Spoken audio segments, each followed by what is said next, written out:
So when we turn to food for comfort, we're not only robbing ourselves of the opportunity to develop emotional resilience, but we are also putting food higher than God in our lives because the word tells us that He is our comforter.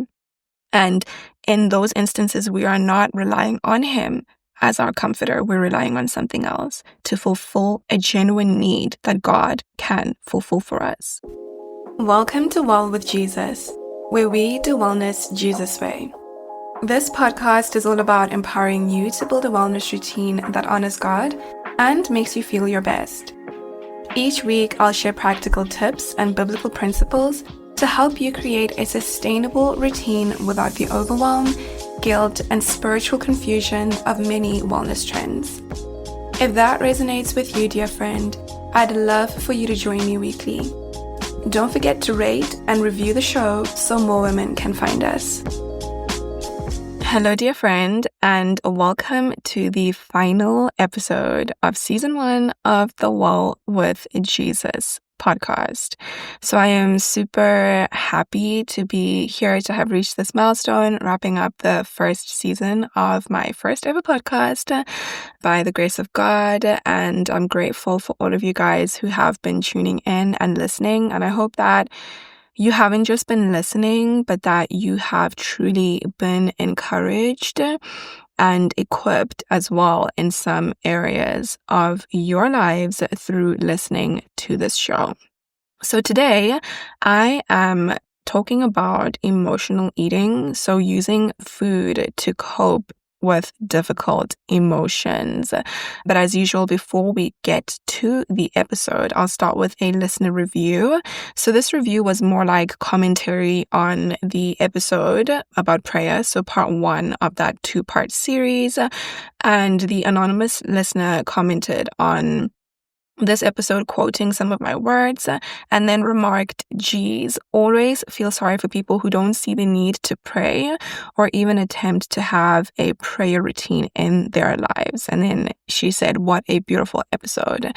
So thank you so much for that feedback. And I'm really glad that the episode did resonate with you. And what this listener said is really part of the reason that I did make the episode, because, some people don't understand the importance of prayer in their lives as believers. So I'm glad that resonated, and hopefully, listener, you did share it to somebody who would benefit from that. So moving on, as I did mention, this is the final episode of the season, and I have been letting you guys know that I'm going to tell you how long the season break is going to be. So I am taking an 8-week break. So starting from next week will be week 1 of the break. And as I've been saying, I will still be active on social media, so you will still be hearing from me. I'll be posting some excerpts from the episodes that I haven't yet shared, etc., etc. I'm just going to be using that time off to just kind of take a break from long-form content creation and just like strategize and plan and organize myself for the next season and see if there are any things that I want to make some changes on. So let's get into today's topic. So, like I mentioned, we are going to be talking about emotional eating. And this is something that I am quite passionate to talk about because it is something that a lot of us have dealt with or are currently dealing with. And I have observed this in, the work that I did previously, coaching women one-on-one, but then also just being a girl and growing up around other girls and seeing how we sometimes do use food to cope with stress, to cope with sadness, and all these other different kinds of, difficult situations. And for me personally, this was something that I did deal with from childhood. Like, I can't even say exactly when it started, and it continued for me until my early adulthood, so into my early 20s. And it wasn't something that I actually was conscious of. I didn't realize that I was doing it until I became much older. And I feel like that's not unique to me. My observation is that a lot of us don't actually realize that we have a dependence on food if emotional eating is something that we are going through. Because of that, we don't realize that it is actually a problem that needs to be addressed. And I believe that that also has to do with the fact that it is kind of a normalized behavior. It is normalized for us to depend on food to help us cope with our emotions, along with some other things that we do in our society, like relying on alcohol, etc. Though that's not what I'm going to be talking about. But just to make the point that it is kind of normalized and socially acceptable. And so that makes it so that we do not see it sometimes in our own lives. And even if we do see it, we do not see it as a problem that needs to be addressed. So I'm going to be sharing a bit more about my journey, how I overcame emotional eating, and just generally my thoughts about it with my perspective now as a believer. So, as I mentioned, for me, emotional eating began in childhood, but it wasn't just emotional eating. For me, overeating was something that was a norm for me from when I was a child. And I remember that eating for me was a fun activity in and of itself. So I derived a lot of pleasure from eating. So from really the jump, I had a bit of an unhealthy relationship with food, and emotional eating was part of that. And if I look back, I can honestly say of myself as a child that there must have been some gluttony involved in that whole situation as well. And so in terms of my first memories of emotional eating, I remember when I was about maybe 10, no, maybe around 10 years old, I went to a party and they had chips there, and I've always honestly been a lover of anything potato. I still am. I love chips. If you know me, you know. So anyway, I was at this party and there was chips there and your girl was going in. I was going in and I just remember that I ate those chips until I couldn't eat anymore. I was so full, but there was something in me that was just like compelling me to continue eating. And it's not even as though in my home where I came from, I didn't have access to nice things. You know what I'm saying? Like I had everything that I could want. I lived with my grandparents, and my mom and I lived with my grandparents when I was very young. And, you know, my grandfather, my memory of him, he's no longer with us, but yeah, my memory of him in the home is that he provided for us really well, and he made sure that we didn't lack anything. So I had everything that I wanted, really. So it's not like when I was at that party, I was like stuffing my face, because I did not have nice things. And so that was one of my first memories. And then another memory that I have is that I was an only child. So some of the time I would find myself quite bored at home. And I would often respond to that boredom by getting up and looking for something to eat in the fridge. And so those are the two memories that I have of myself engaging in this dependency on food from when I was young. And as I started growing older, I started to associate food with weight and developed a bit of a restrictive relationship with food. So that whole dieting situation. But even in the midst of dieting, I still would eat emotionally. And if you know anything about the whole results or effects of restrictive eating, one of the things that can happen is that you can end up just binge eating. So you restrict for a couple of days or however long it is, and then you just lose the ability to continue and you just binge eat. And so the emotional eating would sometimes also come into play in those binges. So yeah, even though I was like trying to get snatched and do all those things, and that involved being more intentional and disciplined with how I ate, I still would rely on food emotionally. And one of the later memories that I have of emotional eating is when I was in university. I lived off campus, as I've mentioned, in one of the previous episodes. And I think that I was at home alone one night and I made myself oats for dinner. You know what it's like being a student. And I made the oats just like my gran would have made it for me if I was at home. And I think that just gave me the feeling of like being at home. And so I was eating that oats, and I just remember eating that oats completely past the point of fullness. Like I was so stuffed, but I just kept on eating, and I just, I couldn't stop until the food was finished. And so along with the memories that I mentioned earlier, like this memory really stands out for me. And it was one of the moments where I realized that I had an unhealthy dependence on food to give me a sense of comfort in really difficult situations. And yeah, I think if you listened to episode 4, you would know a little bit about like my journey and my first 2 years of university, what I went through with depression and anxiety and just completely feeling isolated. In that moment, I can't say for sure, but I think that I probably was feeling really isolated. I probably was feeling a bit depressed, and so that bowl of oats that was delicious and reminded me of home was giving me a bit of what I felt that I was lacking in that moment. Another point is that looking back, hypothesized that this whole emotional eating thing was also inherited.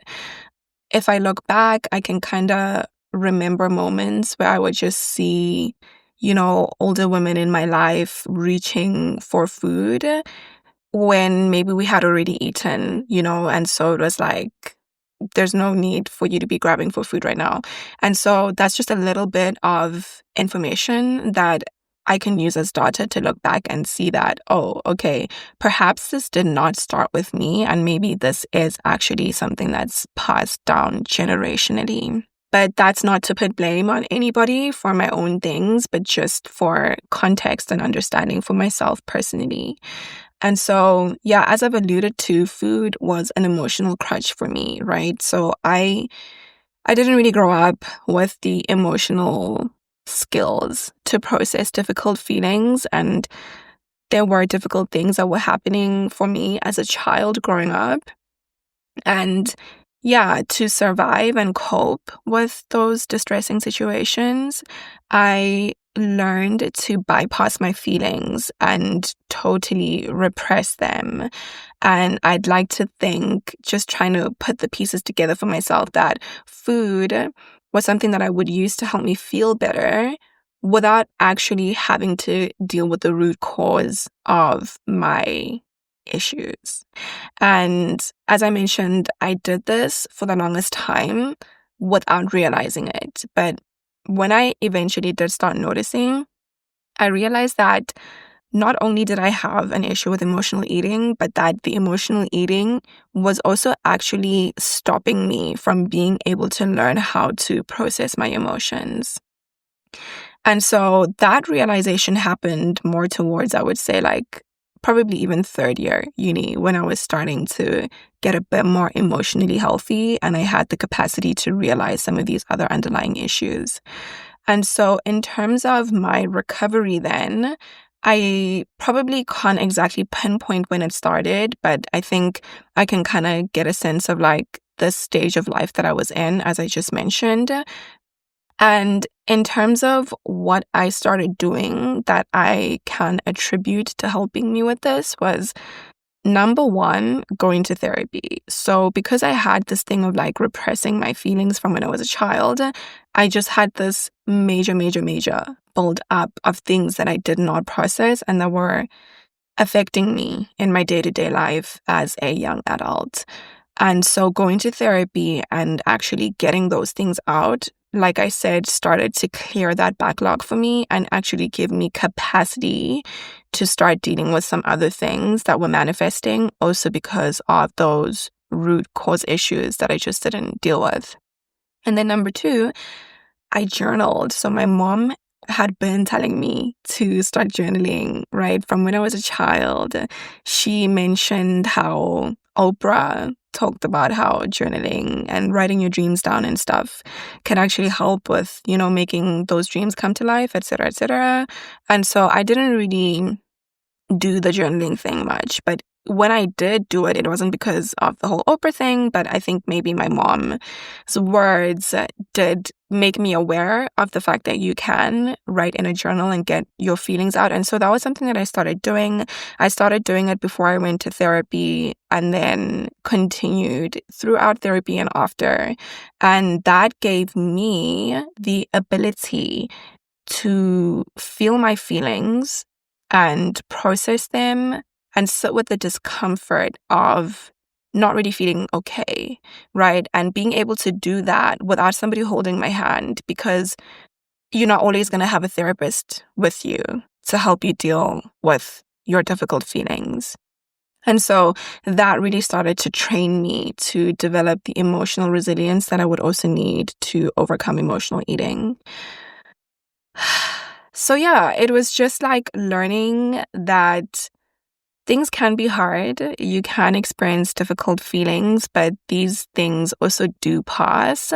And it's okay to allow yourself to sit in it because it's not going to last forever, especially if you're proactive and you do something about it. So I don't have to run away from these feelings, right? I can just do what has been helping me and trust that I will be able to get through what I'm feeling right now. So that was super, super important for me at that time because most of the time I was not feeling okay. And I would be by myself, like I mentioned, without my therapist there to hold my hand throughout the moment, you know?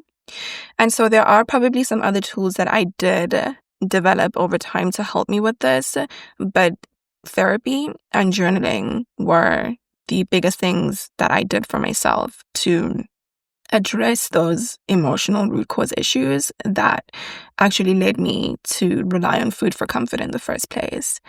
And there's a lot, right, to be said for the importance of actually unlearning unhealthy emotional coping mechanisms for recovering from any unhealthy emotional dependence. So I mentioned at the beginning of the episode, maybe it's alcohol, maybe it's food, maybe it's something else, right? But obviously today we're just limiting it to food. And tools are helpful, right? Strategies, tactics, and stuff, they're helpful, but there will always be band-aids until those root cause issues are dealt with. So having recovered emotional eating now, I feel free. I feel lighter. So where I'm at right now is that I am mostly 100% free from emotional eating today. And I'm so much more emotionally self-aware than I was before, which is what allows me to experience the freedom that I'm experiencing for me right now. And if ever, on the rare occasion that I do get an urge to eat emotionally, I am very, very able to identify that, okay, this is an emotional eating urge. I'm not actually hungry right now. And it's an alarm bell for me that signals to me that something is a bit off, like my emotional equilibrium is a little bit off. And so then I can just ask myself questions to probe and figure out what it is that's going on. And most of the time, it's just that I'm feeling really tired. I've actually realized in the past couple of weeks that I get a bit emotional when I'm very, very tired. So yeah, I find it really, really freeing being where I am right now, knowing that food does not control me in the way that it did before, because I'm not looking for something in a bowl of food that food can't actually give me, right? So I know that I have an internal toolkit, right? I have addressed the underlying issues so that whatever comes my way emotionally, I actually do have the emotional resilience to deal with it because I have practiced over time. And as I was mentioning, my relationship with food is so much simpler and so much lighter now. I can just see food for what it is and not have a whole lot of different heavy connotations, right? Heavy threads in my relationship with food. So the other thing that I said that I would talk about after sharing my story in this episode is just some thoughts about emotional eating looking back now as a believer. So when I went through this whole experience, for the most part of it, I would say that I wasn't really saved. I was just a girl going through my life in my own understanding and in my own wisdom. And my healing from emotional eating, I did in my own strength and in my own understanding. But the fact that I did get healed and the fact that I did have the knowledge and the resources to be able to overcome this, I, looking back, can attribute that to God because it's the grace of God that allows us essentially to do anything in this world. So I recovered, but I did not do it with God. I did not do it in partnership with God. And so looking back now as a believer, I can identify that there are actually some spiritual issues as well with emotional eating that I feel like are worth talking about and addressing. So the first one is that it is a form of idolatry. So the word tells us that the Holy Spirit is our comforter. And yes, we can do what I did and develop tools for emotional self-regulation using all of the worldly resources that are available. It's not to say that they don't work. If we do practice them, they can really work for us. But above that, in all things as Christians, the whole point of our faith is to be totally dependent on Christ. So this means that we need to give him all of our burdens. And the word tells us that his yoke is easy and his burden is light. So today I didn't really write up all of the scriptures like I usually do. So if you want to know where it comes from, just type paraphrase. I put it in Google and you'll find it. So the word tells us his yoke is easy and his burden is light. It also tells us to give all our burdens to him because he cares for us, right? So our burdens are not too heavy for him. And he is more than willing to carry them for us if we will let him. Jesus is not going to force us to do anything that we don't want to do. We have to be willing to give our burdens to him. So in my second episode of this podcast, I spoke about idolatry and I explained that it is essentially putting anything. So it could be a false god or even something less obvious, perhaps your relationship, your job, your workout routine, or in this case, food, in God's place. So when we turn to food for comfort, we're not only robbing ourselves of the opportunity to develop emotional resilience, but we are also putting food higher than God in our lives because the word tells us that he is our comforter. And in those instances, we are not relying on him as our comforter. We're relying on something else to fulfill a genuine need that God can fulfill for us. So this was a major issue for me, and I didn't even know it at the time. But looking back, I have come to this realization that I was idolizing food. I mentioned earlier as well that looking back on my earlier relationship with food, there was some gluttony involved as well. And so that's the second reflection that I have about emotional eating, that in a way, it can also be a form of gluttony. And I think that gluttony is one of those sins that as a generation, we've kind of forgotten about. A lot of us A lot of us are a bit lazy to fast. You know what I mean? If I'm going to be totally honest, myself included. I can't say that I'm, the first person raising my hand to fast, but I do fast, just to be clear about that. But we're lazy to fast and we're caught up in a culture that really glorifies an obsession with food. Oftentimes when I'm driving on the highway, I see these food billboards and I'm like, to me, they're just a representation of the gluttonous era that we're living in right now. So from all of these billboards, fast food marketing, and also even some of the foodie culture that we have right now, and a little while ago, there were these things called mukbang, I don't know how to say it, on YouTube. I don't know if they're still a thing, but generally as a generation, I feel as though we are a little bit gluttonous. And it's not even just in food, but we're just generally quite self-indulgent. And that comes in as well into food and into our relationships with food. So that might not be you, but I'm just speaking on a macro level. And so emotional eating can easily slip under the radar as one of these unhealthy things that a lot of us do. But it's kind of normalized because of the culture that we're living in and the general relationship that our culture has with food. And so we do not really think anything of it. But at the end of the day, it is still gluttony, which to my understanding is essentially the wrongful glorification of food. So I think that we need to see it for what it is, right? And I believe that God warns us about gluttony because it goes against the fruit of self-control that we should actually have in our daily lives as believers. So if we're relying on food to help us cope with our emotions, it essentially means that food has a power over us that it should not have. Instead, we should be exercising restraint. We should be having power over food.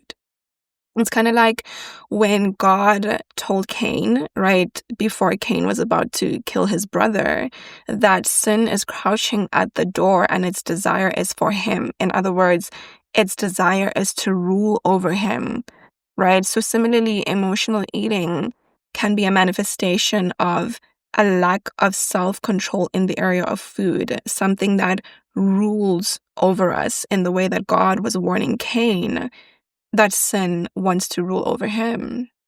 God's desire for us as his children is that we should have control over earthly things, not that they should control us. And this applies as well in the area of food. And this is freedom. This is the freedom that Jesus wants us to have in our daily lives and that we can have if we just leverage the spiritual principles that he teaches us in his word. And my last reflection on this is that emotional eating is also a form of bondage. So I do believe that emotional eating can also be a form of spiritual and emotional captivity. And I can honestly attest to this. Having gone through what I did go through, I can attest to the fact that emotional eating was something that was, like I mentioned, keeping me from developing the emotional resilience that I need to be able to get through life. Because, life has its ups and downs. It's not always going to be great, And so in that same sense, I believe that the things that we experience in life physically, they start spiritually, right? And so if we're experiencing oppression in our emotions, that means that there is a spiritual oppression that is happening. So, yeah, building on from the whole previous point about captivity or not captivity, but the whole thing of food controlling us instead of us controlling it, anything that controls us is basically a master over us. And in the New Testament, the Apostle Paul often refers to the old self, right? So our pre-salvation self, as being a slave to sin. Because before we became born again, we were essentially ruled by our earthly desires. So it's basically the same thing in this case, that emotional eating is holding you captive as a slave. It is a master over you. And this might sound a bit dramatic, but I do believe that it is very real and it is true. And on that note, the devil is extremely opportunistic, right? He takes even the smallest opportunity, the smallest window, the smallest opening in the door that we give him to keep the children of God from experiencing the fullness of the freedom for which Christ has set us free, right? There's a scripture that I really like that says that it is for freedom that Christ has set us free. And I think that I probably have mentioned it in a previous episode as well, that Christ set us free, one. And for what did he set us free? So that we can be free, meaning that there are different layers and levels to our freedom as believers. And so in as much as what I'm saying might sound dramatic, like maybe I'm being overly spiritual, it's just food, it's not that deep. It is actually that deep because Jesus came to give us freedom in absolutely every area of our lives. And if we really read our Bible, we'll understand that one of the manifestations of us walking in the way that Christ would have us walk is that we have control over earthly things, not that earthly things have control over us, right? That we operate in the fruit of self-control, because self-control is a fruit of the Spirit.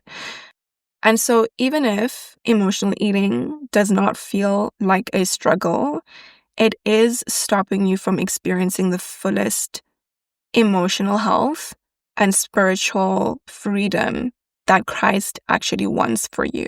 And in that way, it is a form of bondage.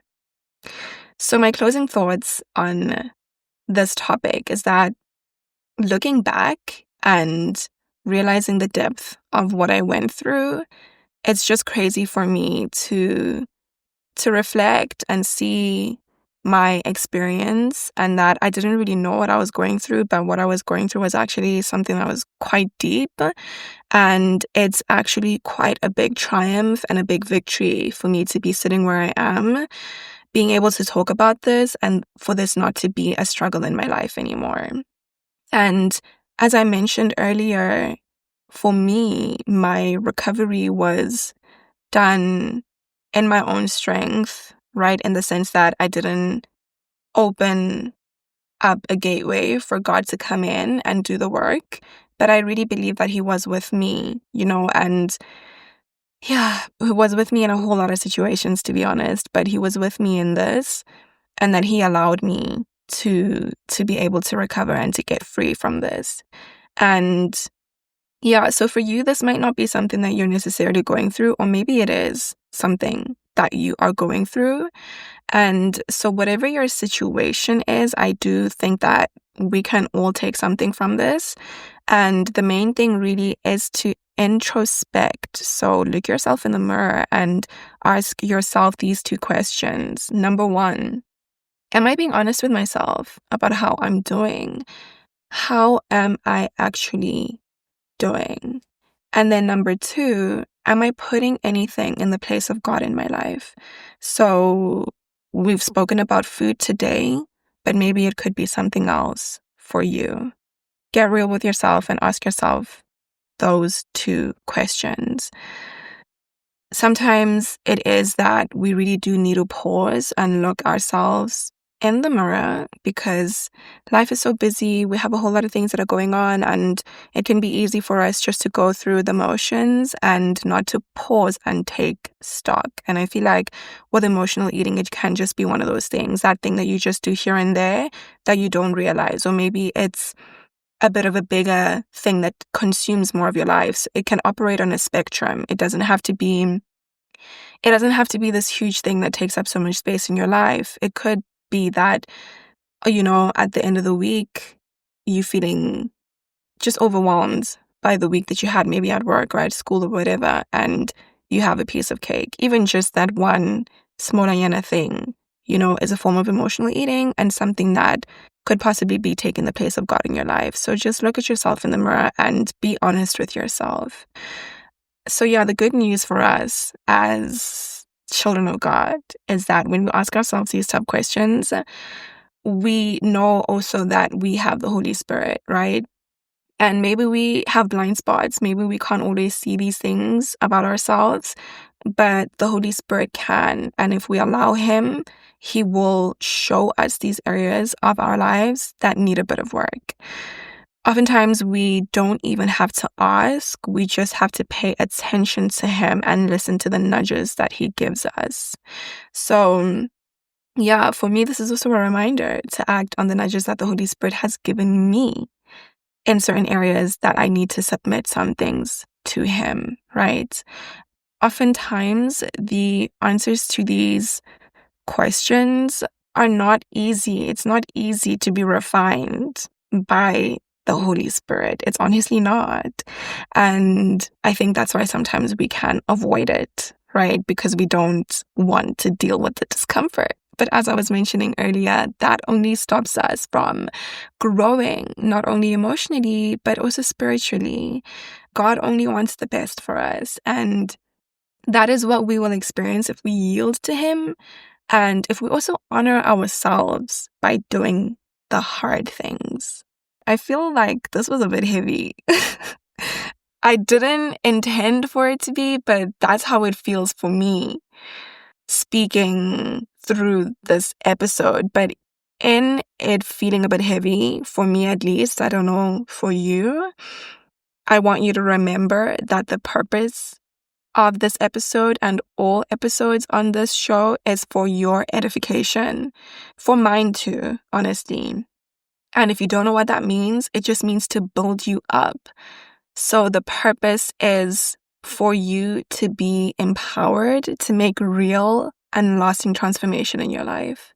I never come here with the intention to just like share stuff that's just going to make you feel down on yourself, and that's that. And I never come here with a judgy vibe either, because I know that as a believer, it's not our place at all to judge anybody. And I have so much empathy for the things that I speak about a lot of the time because it's things that I've gone through as well. So yeah, keep that in mind. As I spoke about at the beginning of the episode, it is the last episode for the season. So it is a goodbye for now from me. It's going to be a little bit weird not releasing episodes for the next couple of weeks. But as I mentioned, I am looking forward to the break just to re-energize, plan, and do all those good things. So please continue to share the pod, catch up on any episodes that you have missed, and re-listen to your faves. Don't forget to leave a 5-star rating and a review, and also follow the show if it has been a blessing to you. Until next season, dear friend, stay well with Jesus. Thank you so much for listening to today's episode. I pray that it blesses you and equips you to create the change that you're looking for in your life. Stay in touch on social media. It's at Well With Jesus Podcast on Instagram, TikTok, and Pinterest. And share something from today's episode on your story. Maybe it's a quote, a screenshot, or whatever it may be. I'd just love to see what's resonating with you. It'll also help the show grow and reach more women like yourself. All the resources from today's episode will be in the podcast description below, so make sure to check that out. And until next week, dear friend, stay well with Jesus.